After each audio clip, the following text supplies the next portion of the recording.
what you're looking for is the offer architecture that's going to get you from the step you are at the moment to the next step that you want to get. And don't make the mistake of thinking, I'm going to launch this perfume brand. I need to be like Ralph Dior perfume at the beginning. You might start with a perfume brand and say, we're going to do personal scent consultations, and then we're going to make your own bespoke scent. And just so happens you've got 4 scents, and it's one of the 4s you choose for them. And it's like, this one's what you're going to get. And that can scale you, that can get you to the beginning, because it's so important to have something. It's basically like the size of party. Like if I'm having a house party, I'm not marketing it like I'm having an event in Hyde Park in London.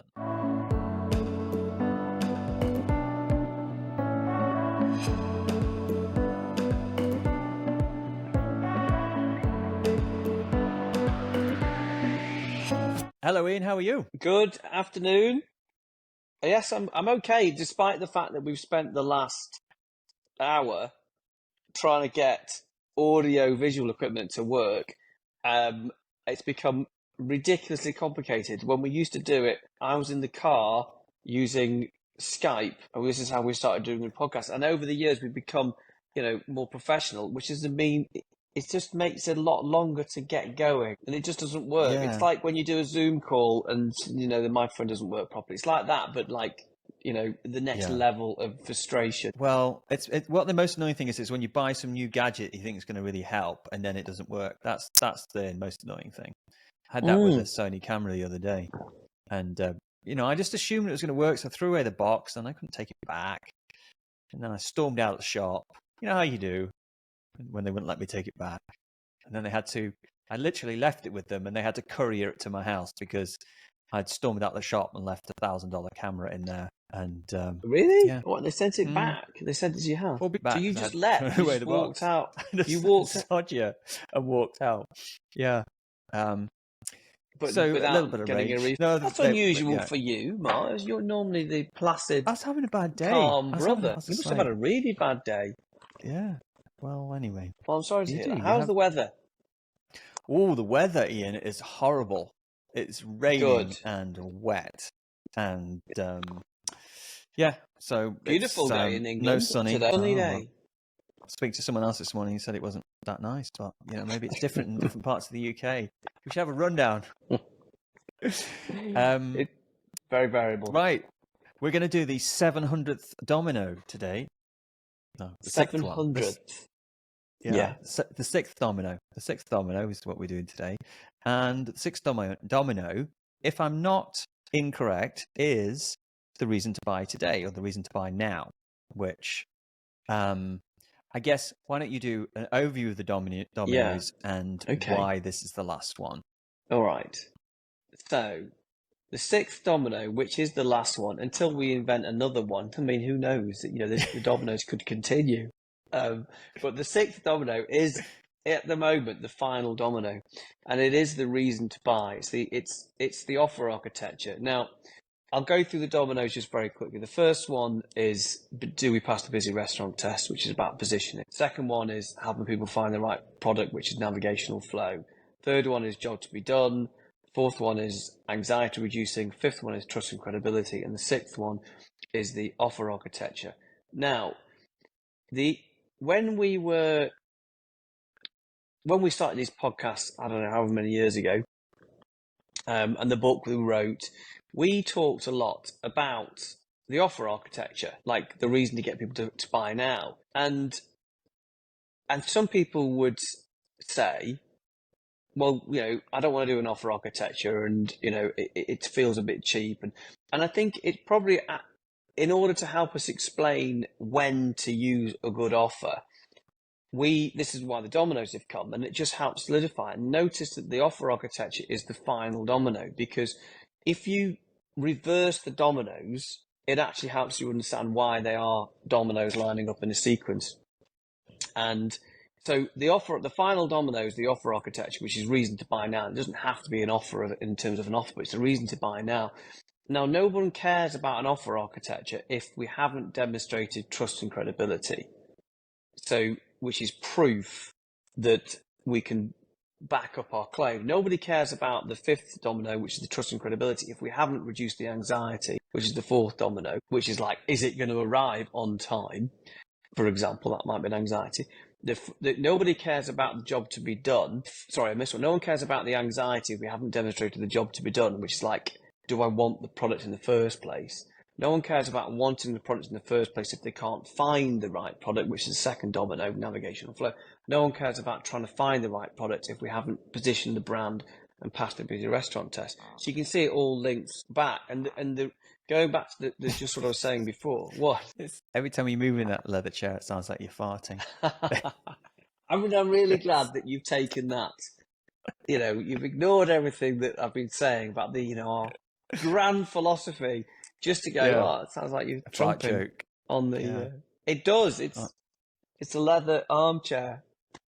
Yeah. Which I think it's actually... Keep going and let me put you off your stride. So, well, you did a little bit. So I'll come back. So the sixth domino, which is the offer architecture, like going back in the day, going like 5 years, we would sometimes go straight to the offer architecture. And we would do that because we were often found that was the easiest way to influence the conversion rate, get a better conversion rate, is put an offer in there. But it's very true. Nobody cares about the offer unless it's built on something. It's built on value. It's built on a perception of trust and that we're actually going to deliver it, because they don't care about the offer. A lot of the time we were coming into businesses that were already established at that point. And so they'd done a lot of the dominoes already. And so we could refine the offer and we could just basically mine the value they'd already built up. And so that's kind of where we would always come in and we would just refine the offer. I mean, like some of the big car companies we did. I mean, they were established, they got trust, they had all the dominoes there. It was just the refinement of the offer, which kind of like turned them into, from about 300K a month to it was about $1 million a month as soon as we put the offer in, and then it just went up from there. So yeah, and then obviously since then we've worked with people from startups all the way through to the big ones, and then we've come up with the dominoes to work out why sometimes changing the offer didn't work effectively. That's what we're talking about. And I think there's a couple of overall philosophies with the offer. I mean, the reason why we have the offer architecture, the reason to buy now, is because we want people to take action. We want people to buy. We don't just want them to have a look and then go. Because unfortunately, most purchases, or fortunately, I don't know if what's right or wrong, but most purchases fall into an emotional need. Like, they don't really need a new jumper or a new pair of shoes or a new lawnmower or whatever there is. Most of the time, there's an alternative, and that's either making do with what they've got or buying from somewhere else or buying something for a bit cheaper. But they look to justify an emotional need with a rational reason. So they try and justify emotion. So most people, when it comes to the offer architecture, most purchases in retail, most things in life really, unfortunately, are pretty unnecessary. And a lot of the times, people don't actually need the things that they're wanting to buy, be it whatever it is, pair of shoes, a new sofa, a table, a lamp, a phone. Most of the time it's an emotional need. The thing that we're trying to do with the reason to buy now, that final dominoes, we're trying to give people a rational reason to justify an emotional need. And that's where the reason to buy now comes in. And so we're trying so they don't delay it. Now, I think the main considerations of when you're deciding what the offer architecture is the length of time to buy is the first one. So if you're buying a sofa online, the average time to buy is 6 weeks. It's a much longer buying time. Like, it takes a lot longer to make the decision to buy. So if you had an offer architecture that was, say, there's a deal on and it ends midnight, it's way too short. It's just inappropriate. There's no way that people have gone through all those dominoes yet in order to then make the decision. But if you're selling it's a much shorter buying window. So the famous example was the car battery. Someone's buying a car battery for their car. They don't take 6 weeks to decide what kind of car battery to buy. They need it now. They need it really quick. So hence why that that's a much shorter process to go through all of those dominoes. It takes, it's much quicker. So hence why you could say there's an offer on the table today, today's price, for example. So, but notice also what I've done is I've gone straight to what most people will assume when we're talking about the last offer is the monetary value, the discount. It doesn't have to be a discount. And it's just one of the examples. And I think the other main reason, so the first main consideration of the offer architecture is the buying window, length of time to buy. The second one is if it's selling other people's products or your own. So if it's selling other people's products, so you can't do a big discount because the margin isn't there. So you can sometimes, the offer architecture can be tied into average order value as well. You can be trying to influence the average order value, and it could be free gifts. It could be things like that, or it could be free delivery for a certain amount of times. Like, it doesn't have to be a big offer. It just so happens that sometimes that's what often does work. And it's little psychological cues. Like there's someone we were looking at the other day had a big impact just by giving away free chocolate after they bought a certain amount, which seems absolutely ridiculous. Yeah. But it's just those little nudges, and it's like the systems and incentives within the business to nudge people in the right direction. So it was actually a book. Remember, there's a book, very famous book called Nudge, and it's similar to that. It's like having those nudges inside the shopping cart, basket, and checkout that nudge people in the right direction that you want, and there's an incentive to move to that. And effectively, if you think about the people that are going to buy, people are always just going to buy the actual buyers, and you've got the almost buyers, and the almost buyers are kind of teetering over on the fence, and then they'll fall over to the buy side if you just nudge them, basically. And the same thing with the people who actually buy, they can be nudged to buy slightly more often, and there's usually a little bit of a nudge will actually go quite far because they're already on the edge of tipping over to the next stage. So it can make a big difference to how you present and how you amplify it. It's when it's like, obviously, last year and this year, we talk a lot about email acquisition and how we use email acquisition to help go through the whole domino process with ultimately the offer, which flushes these almost buyers out, which is like another bite of the cherry. And I think, take a business, take someone who's got a slightly longer buying window, even if it's like a week. I mean, we're not talking like the sofa example is a bit more extreme, but typically the higher the average order value, typically the more considered purchase it is and the longer it takes to make the decision. So take something like that. The extreme is people are just not going to buy the first sofa that they land on, or mattress or table, or anything that's a slightly higher average order, but they're not going to buy the first time they land on the site. Hence why we talk about getting the email, because we know that even if this website was the best website, that got the most amazing product page, it got trust and credibility, we reduced the anxiety, the job to be done was absolutely amazing, we positioned it really well, navigational flow. Like, imagine if it was absolutely optimized incredibly, which is a never-ending thing. If they didn't have the email acquisition right and the remarketing setup right, they still wouldn't see an increase of conversion rate because of the time it takes to buy. The length of time. So that's why we use email as a way of actually pushing these dominoes, but particularly the offer architecture at the right time.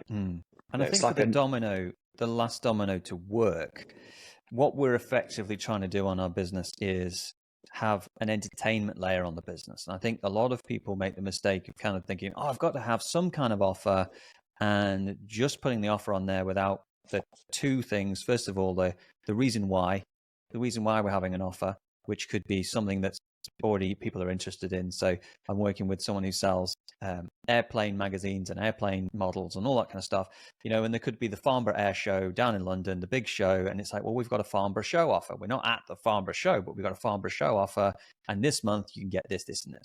So tying it to a reason why, it's more believable. Well, it's a three-legged stool. Don't forget about three-legged. Forgotten about your own analogy. Yeah. Otherwise, the stool falls over. Well, you got to have the reason why. you've got to have time bound to it, and you've got to amplify it. Oh, it's good. I'm glad that you remembered. I thought you were going to forget what the three-legged offer architecture was. But you got it right. Yeah, Yeah. true. Thank you very much. Yeah. Yeah. No, it's reason why, which can be seasonality, which is you get out of jail free card, because not everybody's going to have a show. Or, it can just be a seasonality. Then it's got to be time bound, which is when it's going to end. Because if an offer isn't time bound, then there's no incentive. You may as well I'll come back later to take advantage of that. And then the third one is to make sure it's visually amplified, that the people can actually see it.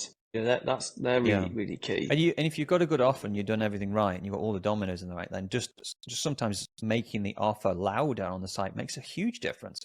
Like just putting it in the header bar at the top is just not enough. Like you've got to really, you'd be surprised at how big and where you need to put the offer. And I think the analogy that we use is kind of like you've got an entertainment layer on the business. You're having a party. There's a party at my house this weekend. It's going to be fancy dress. This is what we're doing. And if you don't turn up, you're going to miss out. And effectively, that's what the offer should do. It should create a kind of like festival type atmosphere that kind of gives a bit of energy to the website, that kind of makes the website feel like you want to look at it at this time and you want to do something at this time because this is when it's happening. It's like when you go to if you go to a show, like if you go to the Farnborough Air Show, you want to come away with something. Like you don't want to go and kind of come home empty. You want to kind of like buy something or sign up for something or, move forward with it. It's like going to the shopping center. Apart from my wife, who likes to go to shopping centers and spend 8 hours looking at stuff and not come home with anything. Most people like to come home from a shopping trip with something. And it's effectively like that. So they want to know when it's the right time to buy. And the offer architecture, the reason to buy now does that. And effectively, you're harvesting, aren't you? Well, look, I think the biggest objection we get from people is, does the offer architecture cheapen the brand? And often if people don't have a brand, and I've obviously talked a lot about that they get too precious about it. And I've just written something down here, which is the average lifetime customer value over a 12-month period, number of purchases 1.2, right? So you've got 1.2 purchases in a year. So people are not looking at your website all the time, and often you're dealing with new customers for the first time. So you are marketing to, I didn't come up with this, it was somebody far more experienced than me. He said you're marketing to a moving parade of people all the time. So when something always looks fresh, so if they haven't seen your offer architecture for the first time, it's probably the first time that they've seen it. So so I would always say you start to split it down in terms of recruitment and retention. That's the other thing. It's like, what's your recruitment offer? How you going to recruit new customers? And then what's your retention offer? And they can be quite similar. But I would always have, that'll be my go-to, would be a recruitment. And I think the reason why I say it doesn't need to be really complicated is because people are only coming on your site. Maybe the average is 1.2 times in a year. So it doesn't need to change that often. And you just need to change the theme that's relevant to the people in the parade who are in front of you at that time. Or the season. Yeah. So it doesn't need to change. Yeah. And I think the other thing is in terms of the cheapening of the brand, I look at the example we always used to talk about was the White Company. The White Company used to do offers all the time. They would have a standard 20% off welcome offer, and then they'd have a 20% off retention offer.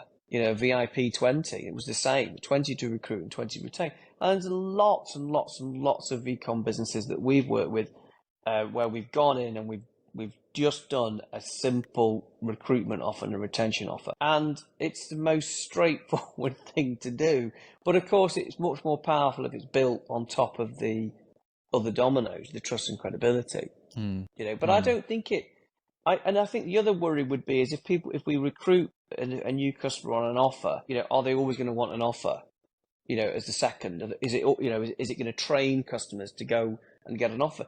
But if you've built it into your pricing and that you've given yourself that little wiggle room, it doesn't matter whether or not you're recruiting or not. The problem is a lot of times we go into an e-com business where they say, oh, my conversion rate only works when we're on an offer.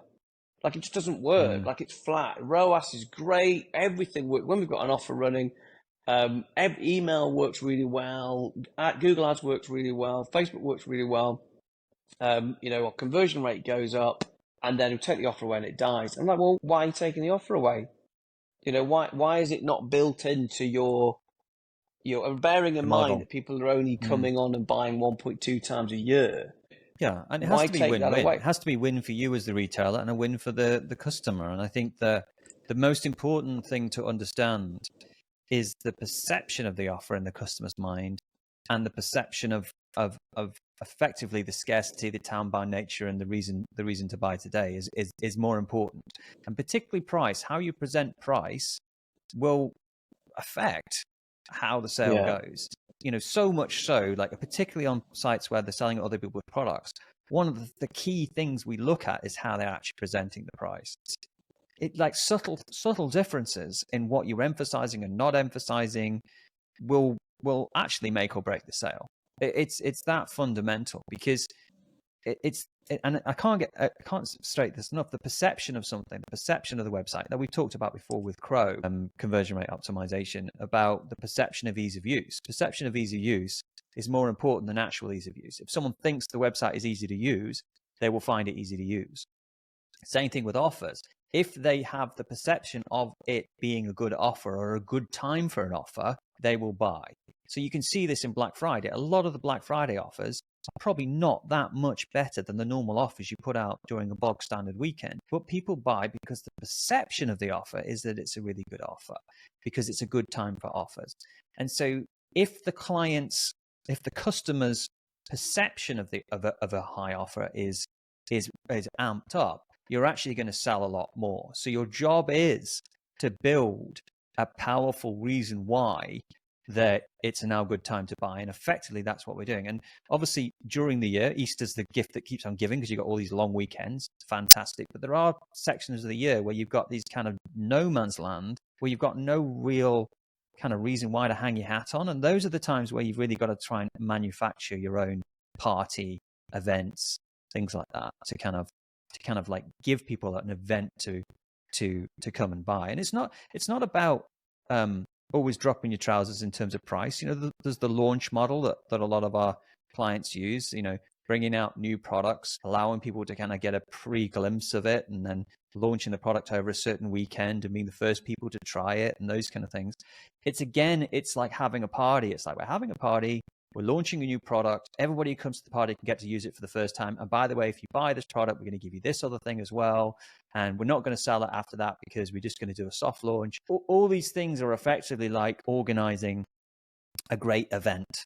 And it's event-based marketing. And event-based marketing around the reason to buy now is not reducing your price to the minimum you can possibly afford just to kind of recruit the customer on, because that's like a market seller, which we're not. We're not market sellers. We're not. No, and we would trying to reduce everything down to. We would often. Well, I mean, sometimes if it's your own brand, we've often gone in and put the prices up. That's one of the strategies. And we talk a lot about pricing architecture. Price architecture is one of the biggest levers that you can use if it's your own brand. But I think the other thing is, a lot of the time we put prices up, nothing's happened. Yeah, conversion rate steady. Yeah, it's a test. I mean, it's obviously it's the test on one of our programs is putting the pricing up, and seeing what happens.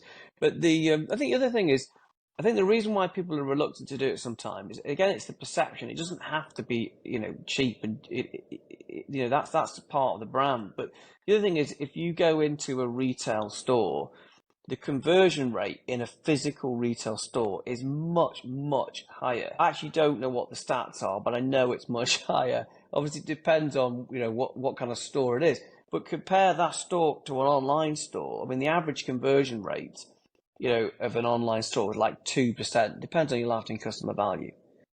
But take a physical store, and the amount of customers that are coming in, there's much higher conversion rate in a physical retail store, because online they can flit around dozens and dozens of different stores incredibly easy. At the click of a mouse, you can go into comparing 20. I mean, if you're buying a sofa or you're buying a pair of shoes, I mean, you can go on to many different websites, incredibly easy. You can drift around. So it's why you have to work much harder than you would if the customer was in your shop physically.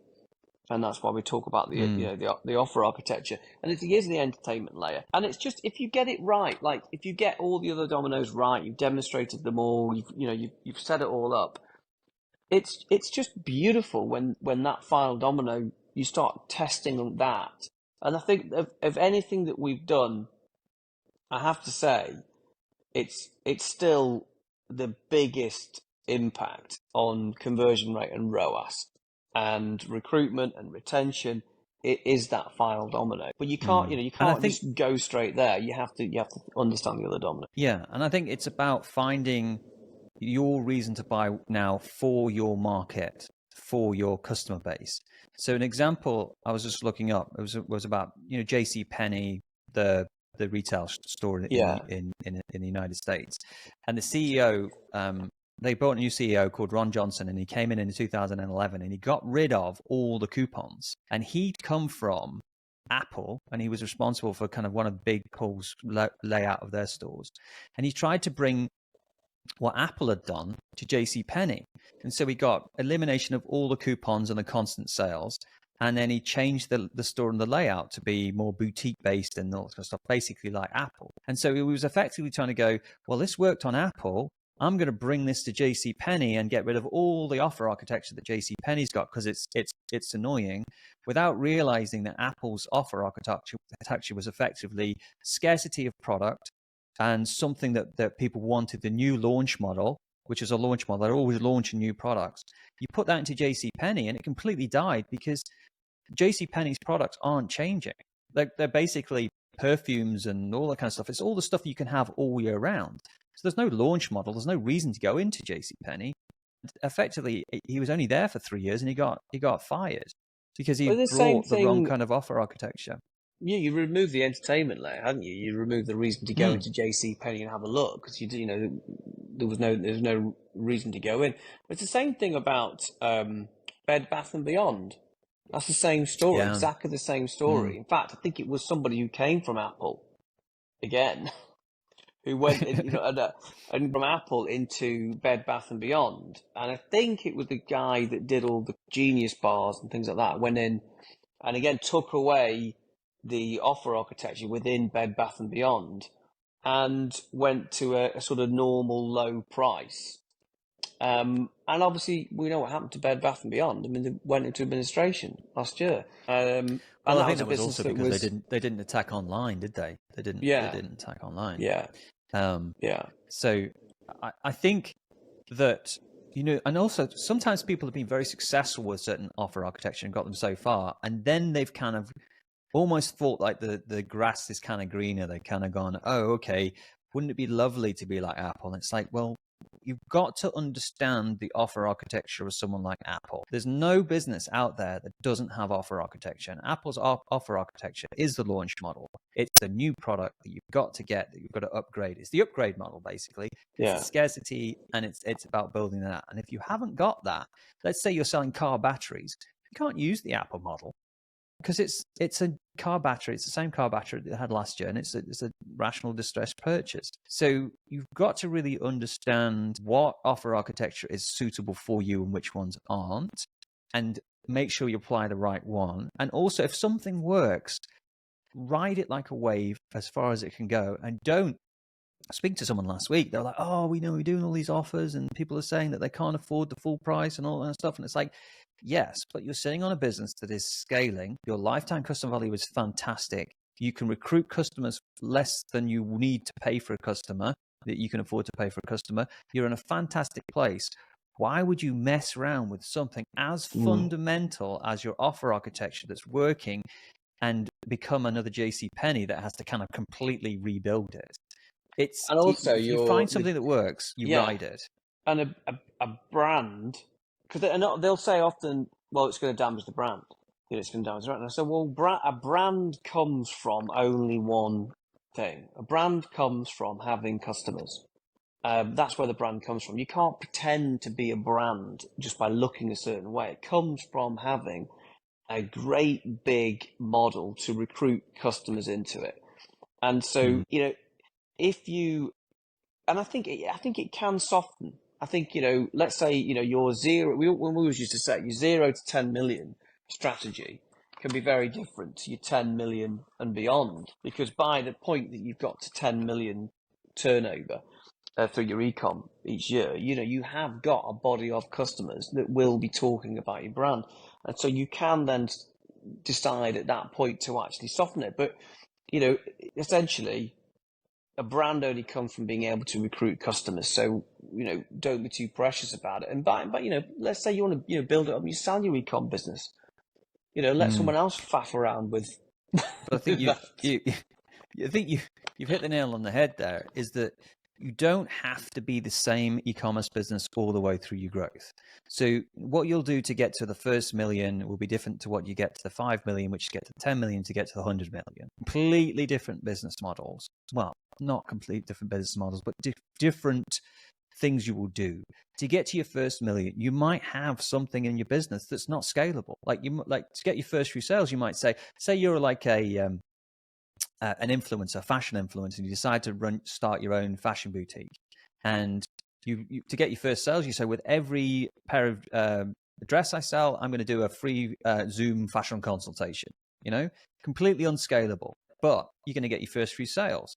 That's your offer architecture at the beginning. That might get you to, I don't know, 20 grand a month. And then you kind of you've got a body of customers, you've got people talking about you. Maybe you do a community, you do a Facebook group. And then in the Facebook group, you do launch offers and you give it the offer for the latest lines to them first before everybody else. And then you get to 1 million. And then when you get to 1 million, you're doing more reach, you're more Facebook ads, and you're talking about things differently. And you're kind of doing the monthly dress offers that goes out to the total email list. And then you grow and you build, and your offer architecture changes as you go. So what you're looking for is the offer architecture that's going to get you from the step you are at the moment to the next step that you want to get. And don't make the mistake of thinking, I'm going to launch this perfume brand. I need to be like Ralph Dior perfume at the beginning. You might start with a perfume brand and say, we're going to do personal scent consultations, and then we're going to make your own bespoke scent. And just so happens you've got 4 scents, and it's one of the 4s you choose for them. And it's like, this one's what you're going to get. And that can scale you. That can get you to the beginning, because it's so important to have something. It's basically like the size of party. Like if I'm having a house party, I'm not marketing it like I'm having an event in Hyde Park in London.